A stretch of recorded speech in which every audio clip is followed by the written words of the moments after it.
Welcome to another Unwinding with Fiber and Fabric. This week, I have a couple finished objects to share, and I, of course, am continuing on some bigger projects, and I'll share with you the progression of those projects. I also have English paper piecing block that I will share for this week. So let's go ahead and dive right in. And I guess let's start with one of the fun finished objects that I have made. This little guy was my test sew for a design. It's a design by Embroidery Library, machine embroidery, and I wanted to see how he looked. And then after I stitched him out on cream, I was like, I wonder what I'm going to do with him. So of course, if I make two smaller versions, I have the perfect trivet for a hot cocoa pot and two mugs. These will probably go to my daughter. She is a huge fan of cat cartoons like this. So, and I'm actually thinking in the upcoming year there's another set of designs that are similar to this that are days of the week, and I'm thinking I may make her a set of dish towels that kind of coordinate with this wonderful little set of trivet and mug rugs. So that's one of the finished objects. This was a free design that actually Urban Threads, it's a partner company with Embroidery Library. They all fall under the same umbrella, but they have two different websites and a little bit different feel between the two sites. And this was the freebie for October that Urban Threads had. So, and I'm pretty sure I'm getting it correct that this is Urban Threads and the next one is Embroidery Library. But if I have them backwards, I apologize. So I did this up just to see how this free design stitched out. I do really like it in both sizes. That was just a lot of fun. These little tiny things like this really can make long days feeling less long, and help kind of overcome some of the frustrations that I think, well, that seem to be more frequent than they were in my youth. So the other one that I have finished, I'm going to turn this one into a pillow, put it up here in front. It's another freebie design. Now this one, on the other hand, so when I showed this design to my husband, he was like, oh, that's wonderful. The design actually had 3 black cats. And he said, but we need a ginger cat. Because while we have 4 cats, when I posted this on, I think it was on my Instagram, I said, we have 2 black cats, 1 ginger cat, and 1 calico, but the calico doesn't like to have her photographs taken. So this represents our 2 black cats and 1 ginger cat in the middle.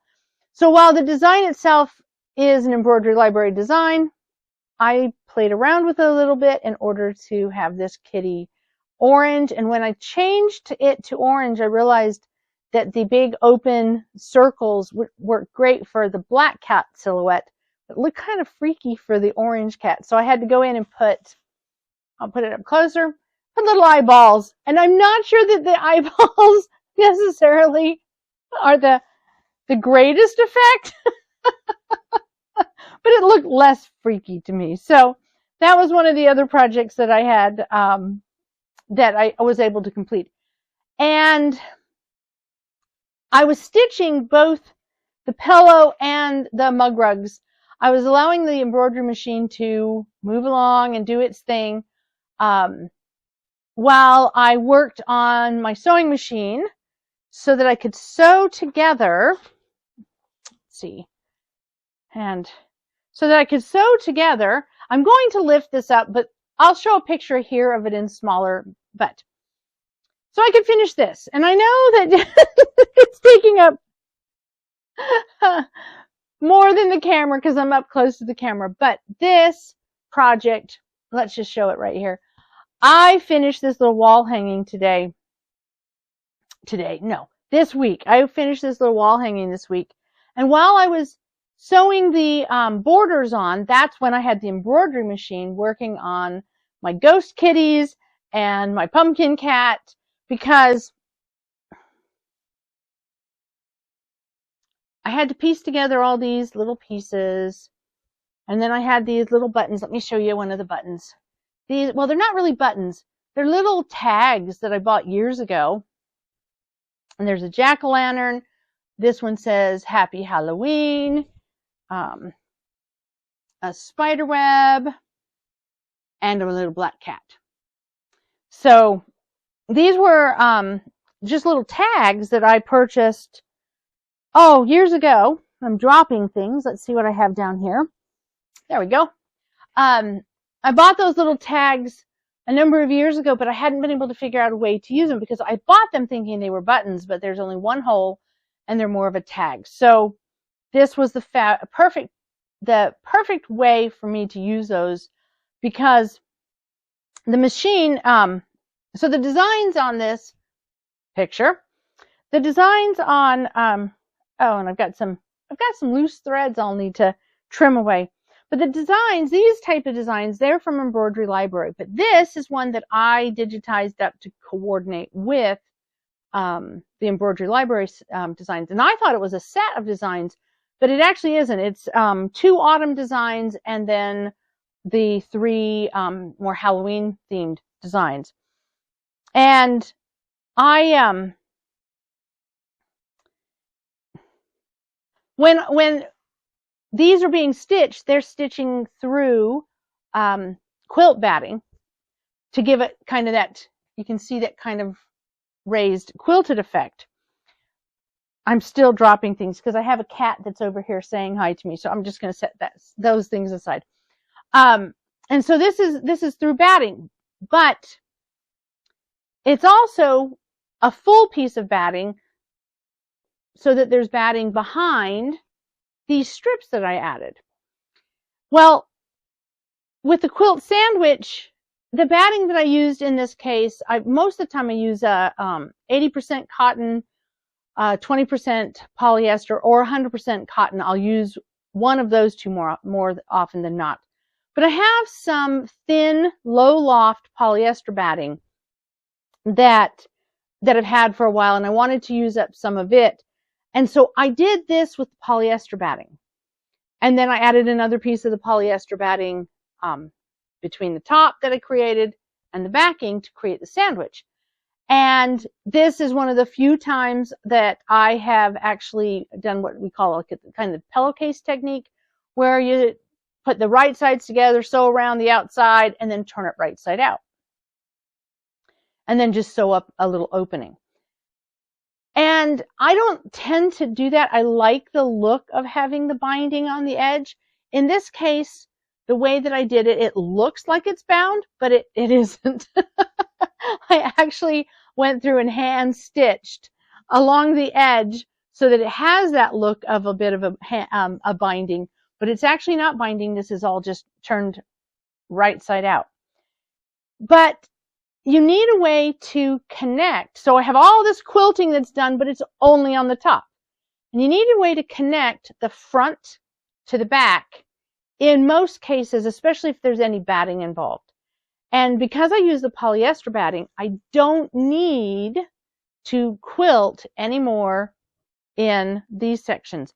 But I do need to have a way to have it attached to the back. And so there's a little stitch there.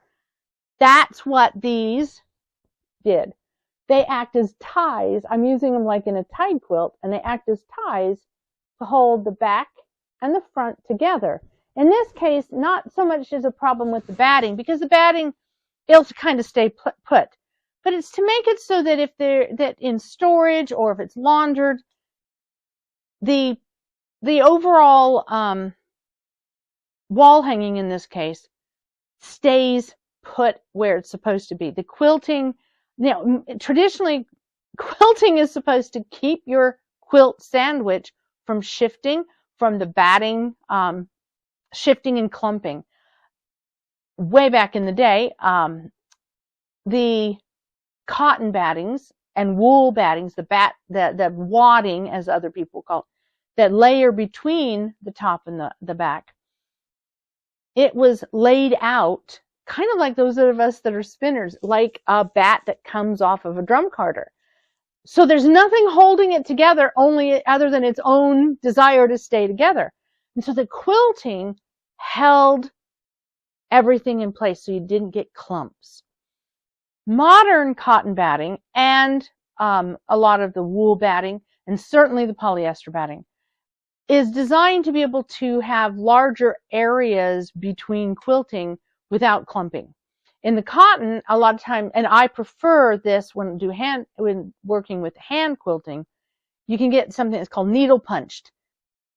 And it's kind of like when you do felting, only it's punching little tiny holes, it's grouping it together, it's holding it together so that the fibers themselves want to stick together without needing to have what a lot of the, say, battings of the 70s, 80s, and 90s, and early aughts. A lot of the cotton batting have what's called a scrim, a thin layer of a synthetic fiber kind of holding everything together. And that's not the funnest thing to quilt through. So when you're hand quilting, not such a problem if you are machine quilting, but for hand quilting, it's not the funnest thing. So I tend to, I tend to use 80% cotton, 20% polyester batting. I like it. I like the availability of it. I love the 100% cottons that are out there. I have not worked with wool batting at this point. I have used a bamboo batting.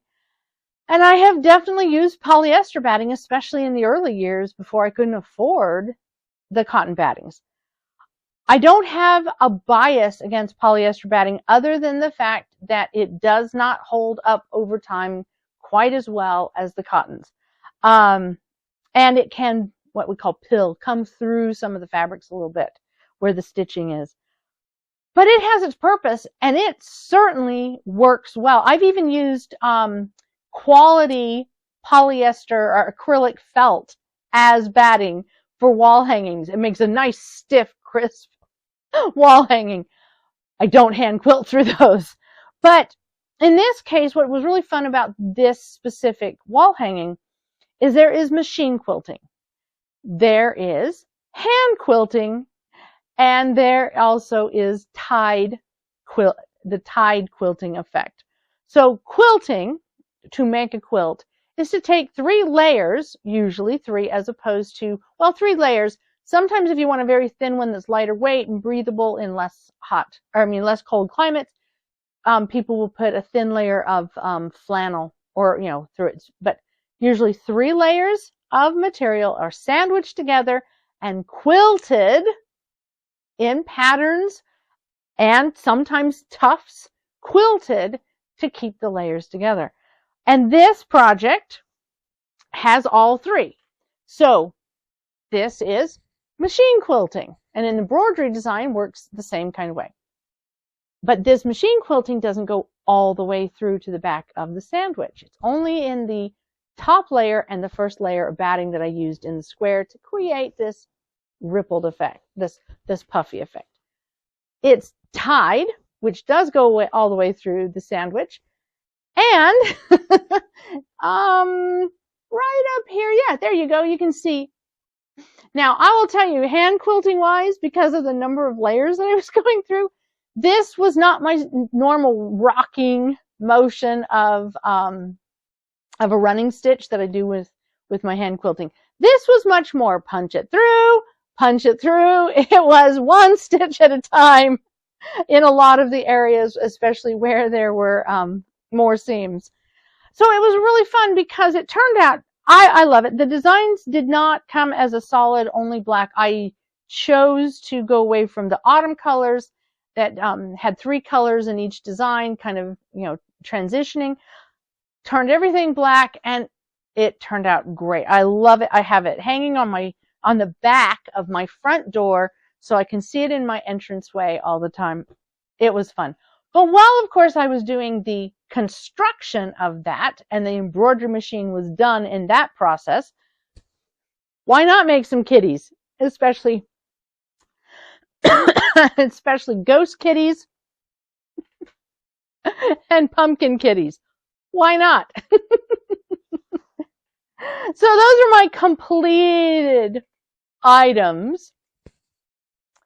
And oh, yes, pardon me while I reach down here and grab the carnage.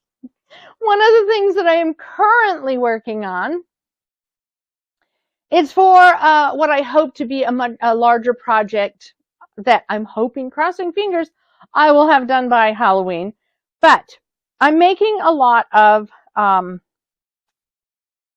pumpkins,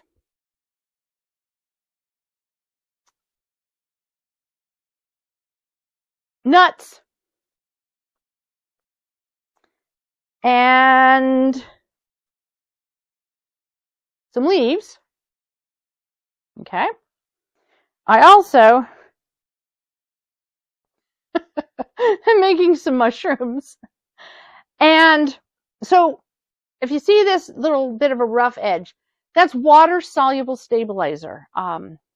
We use it in machine embroidery all the time.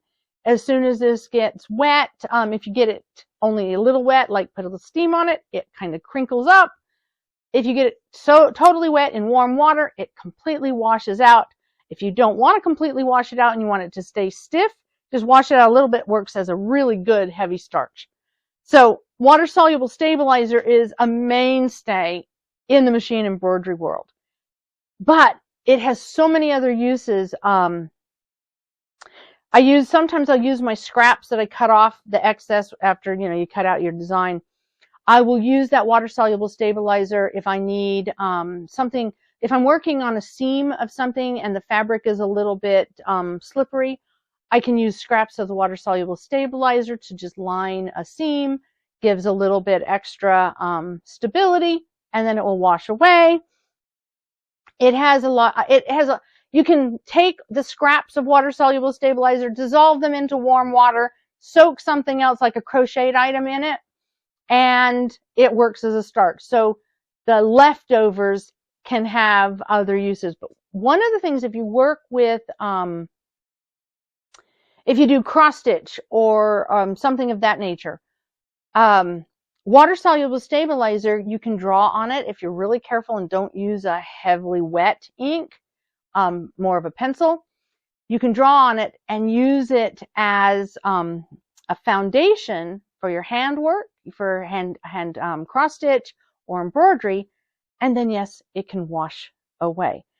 I know that I've seen people who do embroidery, needlepoint, things like that, use wash away stabilizer. Sometimes it will come pre-printed with whatever design you want to have on it, but it works really well as a temporary foundation or a temporary transfer. Draw, because it's pretty, you can sort of see through it if you had, especially with a light box in the back. So you can draw on it, transfer a design on it, then attach it to your item, and then put in your design, and then wash it away. So I've left, and the reason I mention it is I have left this on. Okay, you can see there it is on the back. That's the kind I'm using, wash away stabilizer. It looks like a fabric, but it's not. I'm leaving it. I'm not worried about trimming up all those edges just yet, because these are going to be appliqued. They're going to be applied, okay, to the bigger project that I'm doing. There's no reason for me to sit there and try to get all of it. I figured this out with the last time I did something like this. I was like, why am I fiddling with trying to get rid of all of that when once I have my big project done, it will go in the wash and it can all wash away then. So I've been working on leaves and pumpkins. I want a pumpkin patch. I've got nuts and some mushrooms. Now, funny thing about the mushrooms, my husband and I are getting ready for a construction project that we're going to be doing. And we went out to mark out where it's kind of somewhere between a tiny house and a storage shed. We're leaning towards more of having it finished as a tiny house for visitors when they just need a place to stay, better than just popping a tent in the backyard.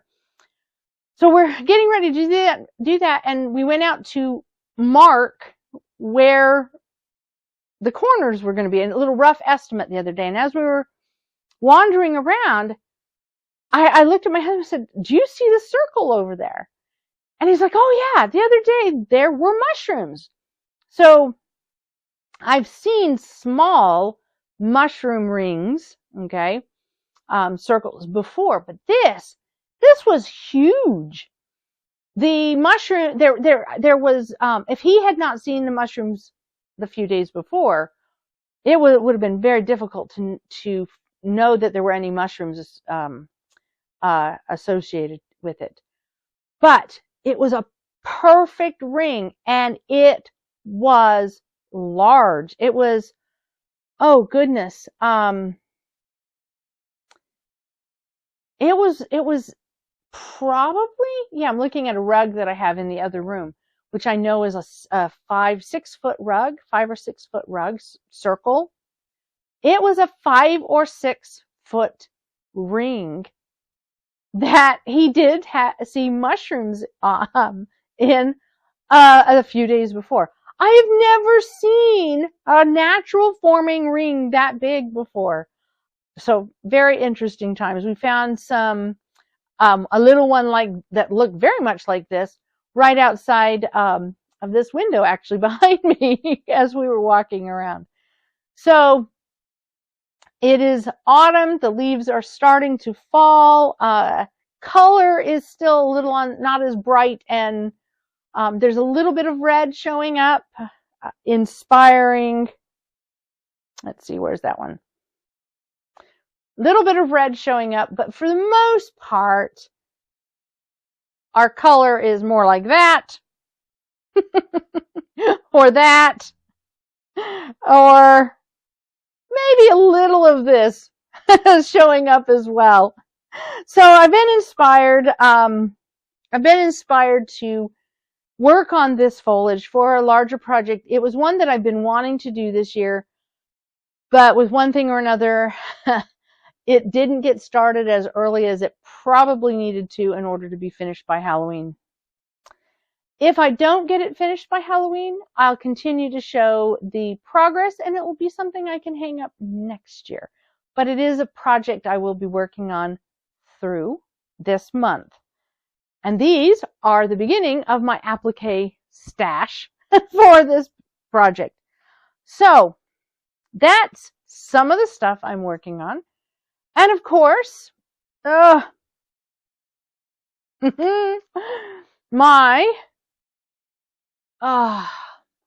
have it upside down. There we go. I think that's the top. Wait, it looks about the same there. Oh yes, I'm sorry. My camera is reversed for me. So, yes. I'm like, it looks backwards. Well, yeah, because for me, the camera is showing it backwards.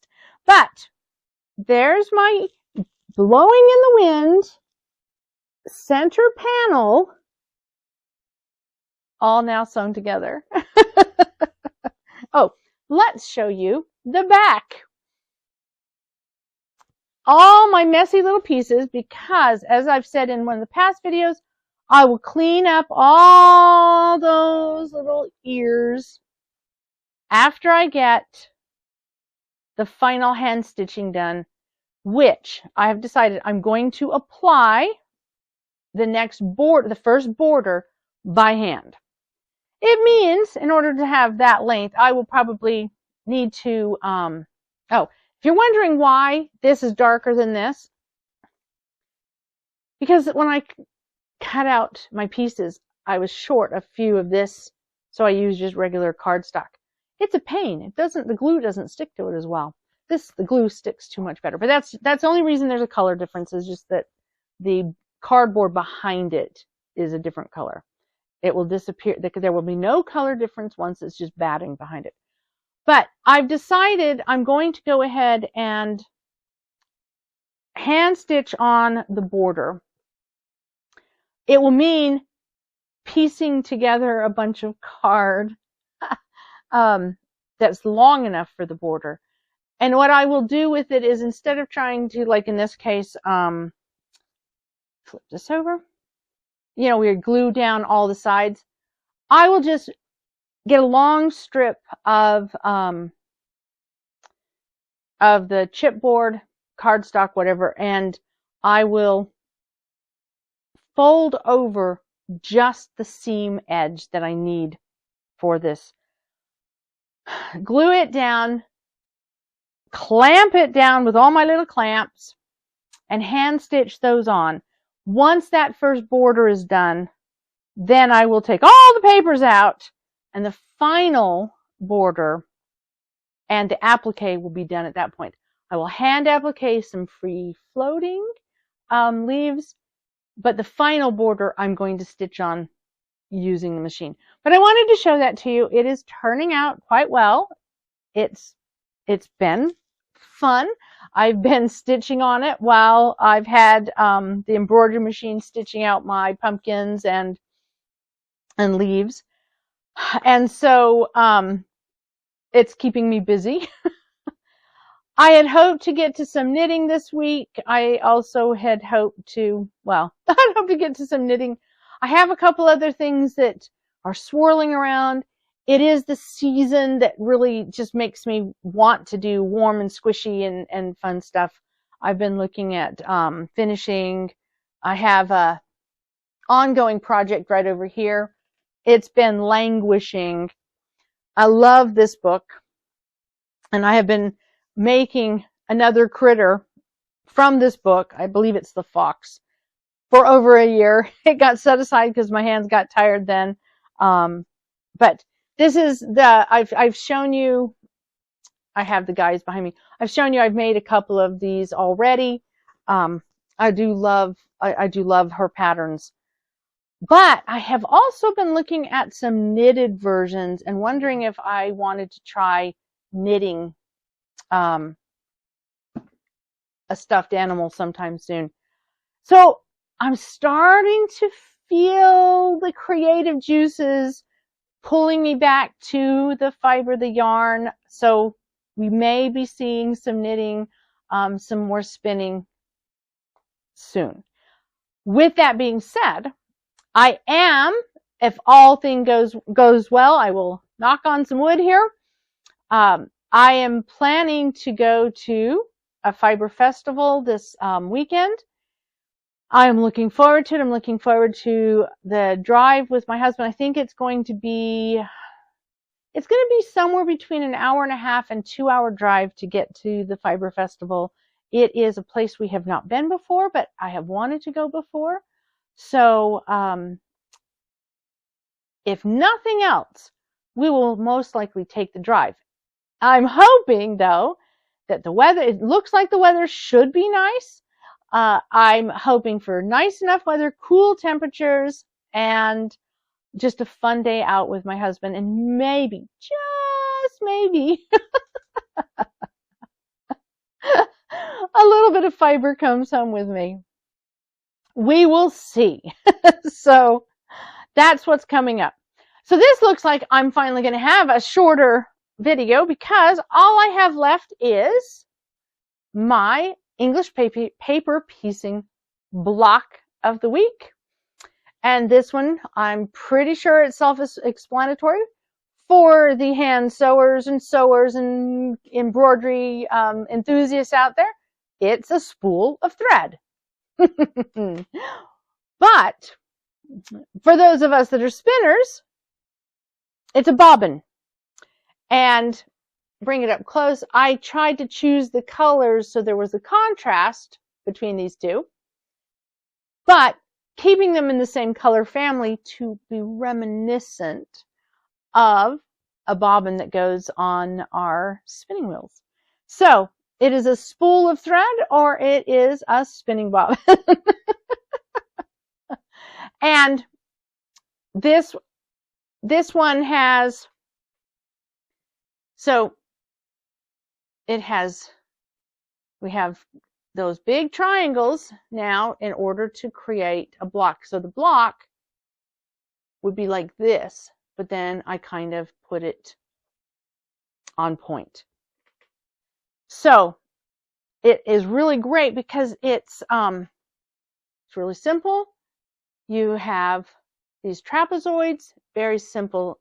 I'll show you the back, because you know what, sometimes seeing the back makes it a lot easier to see the components.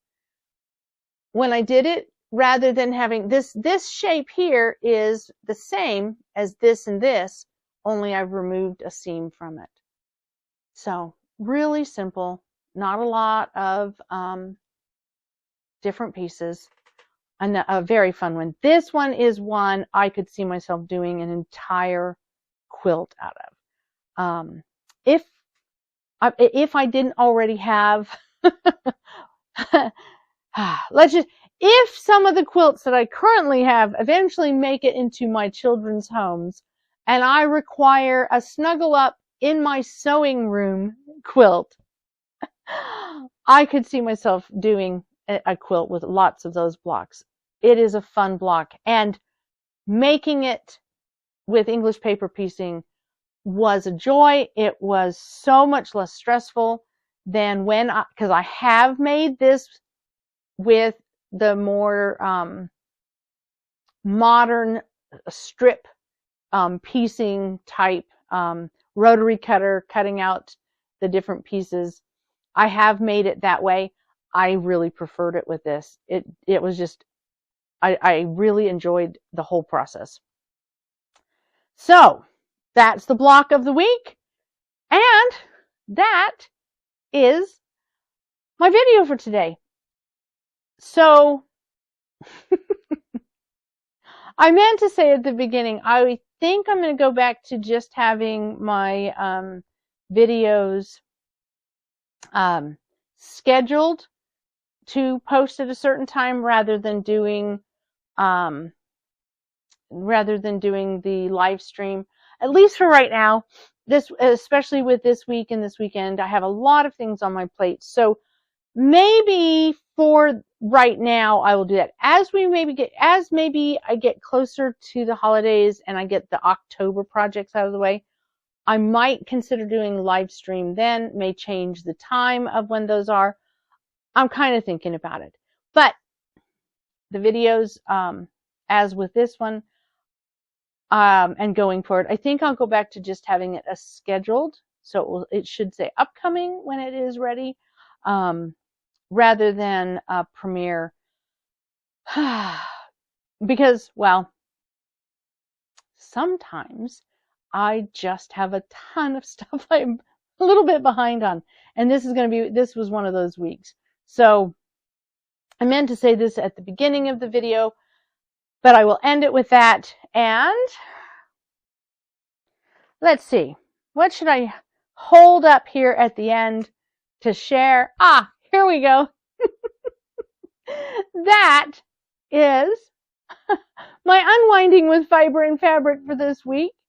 I hope that you've enjoyed it. I hope that it's given you an inspiration for some creativity of your own. And if nothing else, oh, wait, hold it. Stop the presses. There was something else.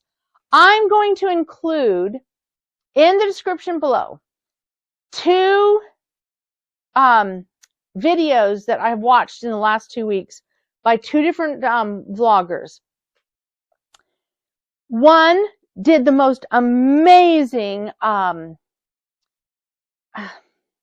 guess traditionally it's called a house coat, or type thing, but did the most amazing, meticulously tiny squares, half square triangles, sewed it together and made this beautiful, inspired by the 17th and 18th, the 18th and 19th centuries, so the 17 and 1800s, inspired by garments from the past. This person made really one of the most amazing garments with patchwork construction. Fabulous. And I wanted to share that one with you because he was just really relaxing to listen to. Fabulous information, fabulous item that he's showing the construction of. But just, it was like the perfect thing to have some hot cocoa and just curl up with a blanket and work on my English paper piecing and just relax. It was wonderful. So I wanted to share that one with you. So look for that below. And second, I watched another one just earlier today. It is one of the best uses of textile vocabulary from the past, and how all of these words that are associated with the textile industry have become part of our daily usage, and we don't realize that they are from the textile world. So I'm going to include this vlog as well, because again, and again, it's enjoyable to listen to. There's a nice rhythm to it. And so I wanted to share these two with you before I ended, because unwinding with fiber and fabric, especially during this season in which we tend to craft and craft and craft and craft if we're crafters. It doesn't matter if we're knitters or crocheters or needlepoint or quilting or machine embroidery. It doesn't matter, or just spinners. This is high production season, and having something to listen to unwind with is wonderful. And it helps other people's channels. My channel, while all my videos are monetized, this past week I got a notification that I have reached a total, from the first video I posted, a total of 30,000 views. Woohoo! Not 30,000 views in a week, not 30,000 views in a month or a year. Total views, 30,000 views. It's going to be a long time before I am monetized, but I totally, completely support the people who this is helping them pay for their hobbies. They're putting this content together. This is part of their business, their shop, their work. Not just a hobby, but it is something that helps put the fabric and fiber on their table. I like to support them. Oh, sorry, I bumped the camera. I like to support them, and I like to share with you other people that I think might help you unwind with fiber and fabric. So I've included those in the description below for you to check out. I found them to be delightful content and really relaxing. So now we'll go back to the great finished pose and say, I hope you have a wonderful week of unwinding with fiber and fabric. And we'll see you next week. Until then, blessings.